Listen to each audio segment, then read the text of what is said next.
So I feel like I don't show Subaru enough love on the channel. I'm always talking and hating on Hondas. I'm always working and buying Daihatsus.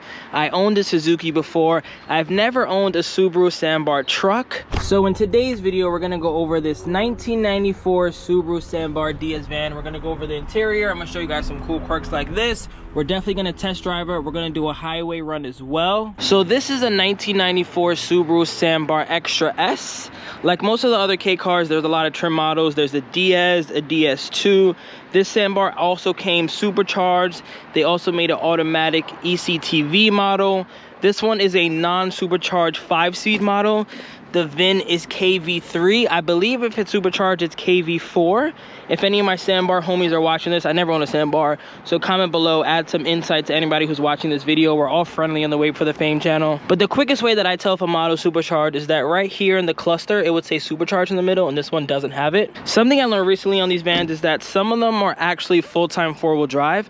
I thought all Sambars were push-button four-wheel drive. Most of the ones that I've seen have always had the little red button in the middle, but this one might be full-time four-wheel drive. I'm not even sure. I'm going to drive it. We're going to find out later in this video. Here's a look at the exterior. I'm going to show you guys a couple Sambar vans in this video, but some of them have the fog lights right there. From what I know, you can just cut that out and connect the fog light, so that's pretty cool.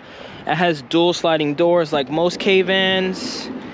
Here's a look at the back, some of the front there. I'm going to show you guys the seats in action in a second, but here we can open the trunk. Have lots of room. You can easily lay back here. You can spread your legs out completely. This is definitely one of my favorite things about K-Vans. I love how small they look on the outside, but once you get on the inside, there's more than enough headroom. You can fit basically everything in here. And it really does make for like the perfect JDM, because as much as I love the Sambar truck, having two seats, for me, someone living in a major city, doesn't really do anything for me. Having this pickup bed is dope, but realistically, I don't put anything back there. But you guys can see a Sambar truck. The interiors are pretty much the same, and this is what I mean by the four-wheel drive. Maybe this is just on trucks. I really don't even know. One of the Sambar dudes, correct me if I'm wrong, but I always see this being the push-button four-wheel drive. But the interiors are pretty much exactly the same.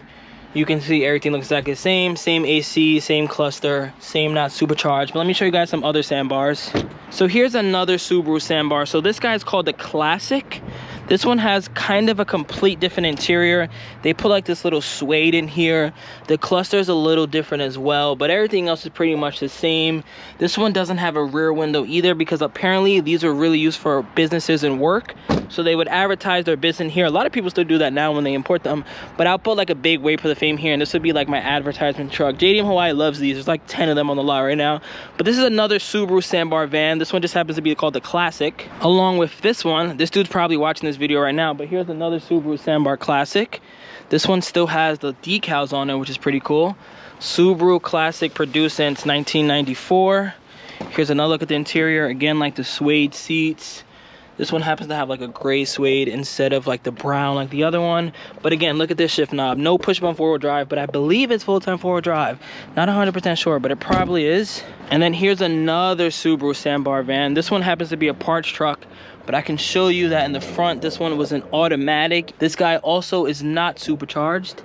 Here's a look at the front end. It is not like the Classic, it's just a normal Subaru. Here's another Subaru Sambar Classic, but the cool thing about this guy is that this guy actually has the window. So if you buy a Classic, from what I know, you could buy these windows from Japan. They're probably super expensive, but it's cool just to have an additional window. So this guy's another customer's truck. This one's automatic ECTV. You can see it has a suede interior again. This guy's cool. And then this one, probably maybe my favorite van here. I was gonna drive this one, but they're working on it right now. This guy says supercharged, full-time four-wheel drive. It is a Sambar DS2. And if we walk to this side, you'll see that it says supercharged right here. So you see that? Supercharged. This one happens to be a supercharged model. This one is very sought after because a lot of the supercharged models came automatic, but this one is full-time four-wheel drive with ultra-low and 5-speed.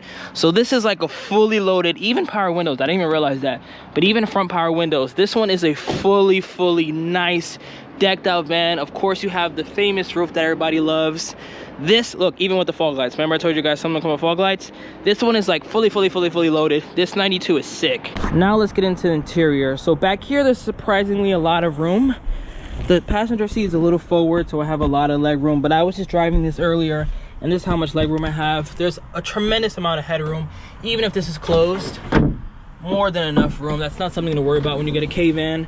I'll show you guys some cool features on the back seats. So to pull it back, you just grab this forward, push it down, and then if you move to the passenger side and you pull this guy back, you get a nice little bed Kei action, which is probably popular in a lot of vans, and it's just super cool that technically you could sleep back here, you could lay back here, and then you could just put this forward easily like this. And then if you need some storage, which is great in Kei vans, you just pop this guy up, pull this back, and then you can lean this forward like that. And you can do the same thing to the other side. Pull this down, lean it forward, and then you're able to do two things. One, you can do this and expose this little bar. I'm not even sure what that does. But what you can really do is pull this string, and then you're able to put this forward and get some additional storage. Same for this guy. You pull this forward, lift this up, and now you have even more room to store your TV, whatever you want to put back here. And then to put it down, you just easily put those back down. You click this back, put it back up, and then boom. You could have one down, you could have one up. It's a cool little setup. And then back here, you have probably everyone's favorite feature, this huge glass window that you can close like this or open like that.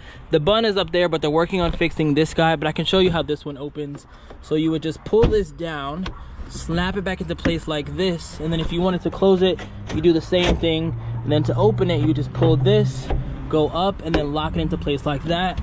And then you get some additional air here. This one just pops up, and this one go completely back up to here, which is like one of the biggest flex in every Kei van. I've never had a van that had that. I've always had the slick tops like this Honda Acti, but I am waiting for the day that I'm able to flex like this, like these other cool Kei vans. What up? So it's the next day, and I felt like it was getting a little too dark last night, and I was like, you know what, I'm gonna show Subaru some love. I'm gonna just delete all that footage, and right now what we're gonna do is I'm gonna show you guys the engine in the back, and then we're gonna drive this, turn it on, and I'm gonna drive it to JD in Hawaii. We're gonna do some highway runs, some top speed runs, and then we're just gonna actually drive this Sambar. So to access the engine, something cool about the Sambars is that they're not only 4-cylinder, but the engine is all the way in the back. And to do that, you open your little hatch, you flip this over, and then it drops down a quarter. Now you lift it up and down, and then boom. You have the famous Clover 4. As you can see, it's extremely easy to work on. You got the exhaust and muffler right here, spark plugs, oil, timing belts. You can see some of the belts over there. But let's start this bad boy. I should actually show you guys what it looks like while it's running. It's pretty quiet too. That's something I really love about the Sambars.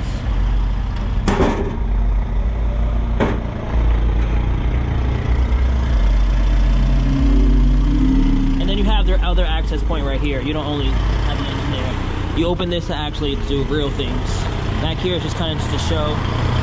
Sambar mud flaps are cool. But let's close this up and let's get to driving. Gotta get some extra visibility. I wish that thing worked. I would love to put it back too. But let's start this drive. See if there's any cars coming.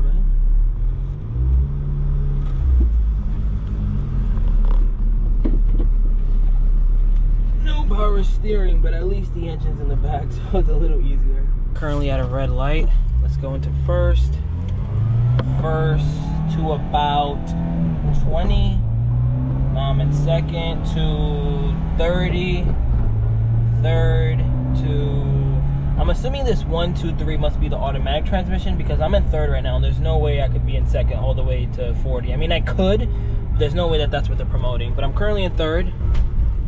Make this left. There's gonna be a lot of traffic, unfortunately, but like I've been saying over and over, if I lived in Hawaii, I wouldn't care if I had a 5-seat or not, because honestly most of my driving has consisted of this. But the car's cool, pretty solid. Can't wait to get on the highway. Can't wait to actually like push it and show you guys what it performs like, because these are cool.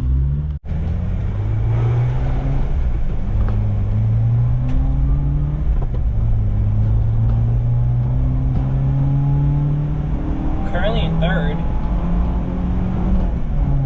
Fourth.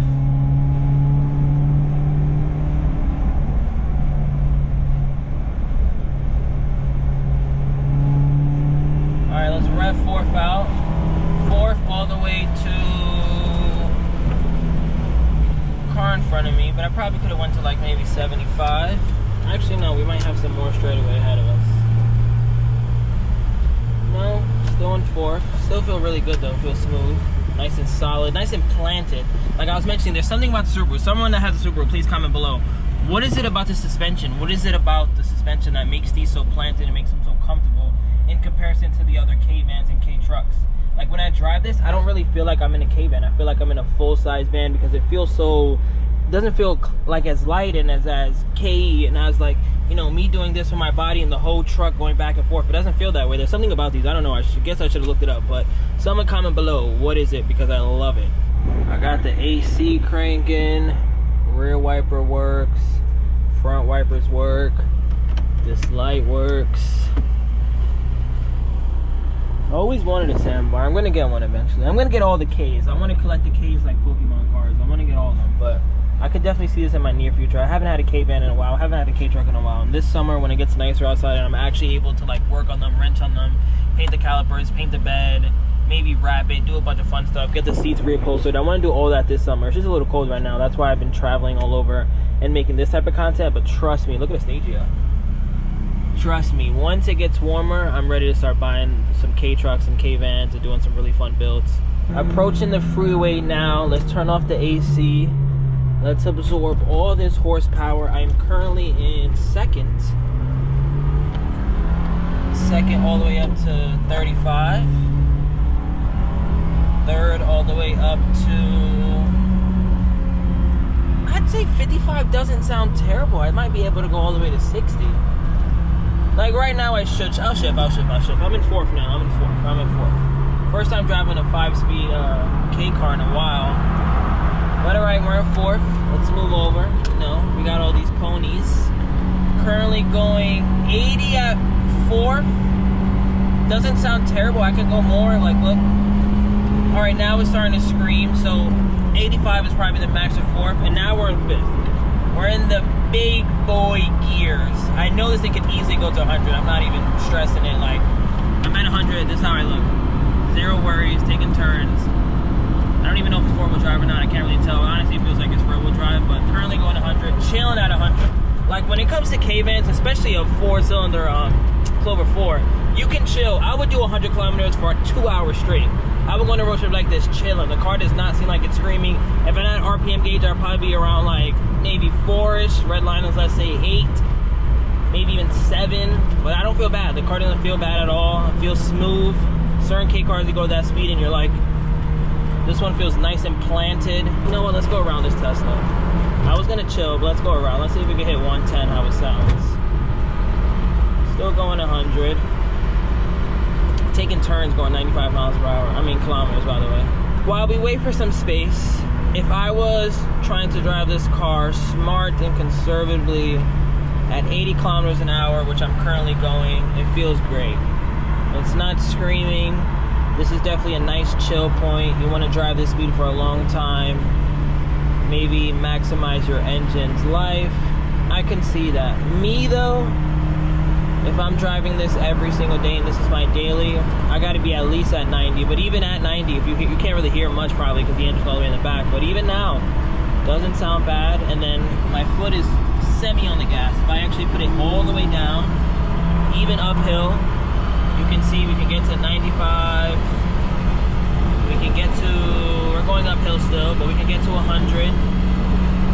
Car still feels really good. Now I'm going downhill.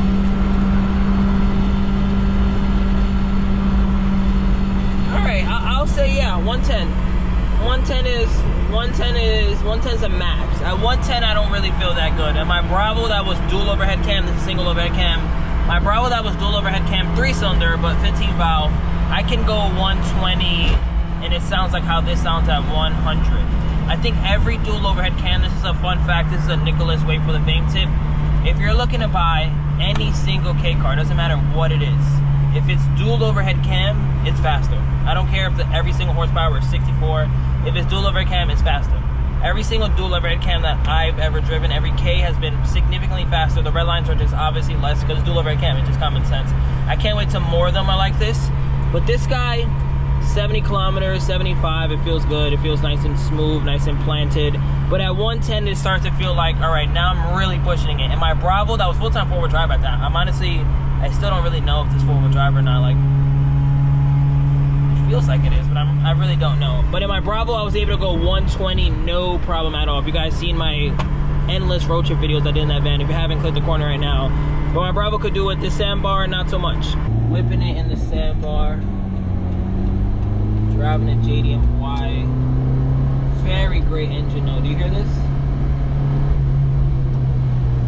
It's really similar to my Bravo, where I would just rev it completely out. I would shift at like 7,000. I would get 10 miles per gallon, but it would just be an ear orgasm. I loved it. And the Subaru is really similar to that. 4-cylinder. Clover 4 is a really popular engine. I would love to know what that supercharged one feels like. Maybe I'll drive that before I leave. I got a couple days left here. But like, hear this.